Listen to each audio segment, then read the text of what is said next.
ചിനക്കത്തൂർ പൂരത്തിന് മുന്നോടിയായുള്ള പല്ലാർമംഗലം ദേശക്കൂത്ത് ഭക്തിസാന്ദ്രമായ ചടങ്ങുകളോടെ ആഘോഷിച്ചു.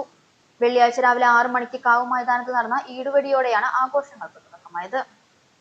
വൈകുന്നേരം നടന്ന ദീപാരാധന, നിറമാല, ചുറ്റുവിളക്ക്, നാദസ്വരം എന്നിവയിൽ നിരവധി ഭക്തജനങ്ങൾ പങ്കെടുത്തു. രാത്രി നടന്ന ചെറുവണ്ണൂർ സുരേഷ് പണിക്കരും സംഘവും അവതരിപ്പിച്ച തെയ്യം പൂരപ്രേമികൾക്ക് ആവേശകരമായ കാഴ്ചയായി.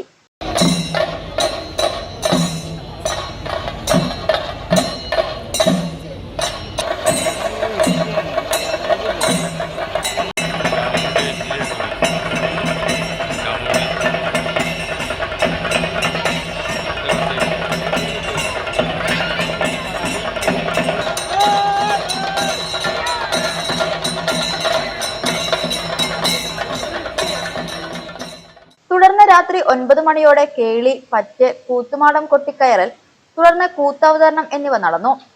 ഇതിനു പിന്നാലെ നടന്ന നിയമാനുസൃതമായ വർണ്ണാഭമായ വെടിക്കെട്ടും ആഘോഷങ്ങൾക്ക് മാറ്റുകൂട്ടി. കേരളം ടൂറിസം വകുപ്പിന്റെ കലണ്ടറിൽ ഇടം പിടിച്ച പ്രശസ്തമായ ചിനക്കത്തൂർ പൂരം മാർച്ച് 2, 3 ദിവസങ്ങളിലായാണ് ആഘോഷിക്കുന്നത്. ഭീമൻ കുതിരക്കോലങ്ങളും ഗജവീരന്മാരും അണിനിരക്കുന്ന പൂരക്കാഴ്ചകൾ കാണാൻ 10,000 കണക്കിന് ആളുകൾ എത്തുമെന്നാണ് പ്രതീക്ഷിക്കുന്നത്.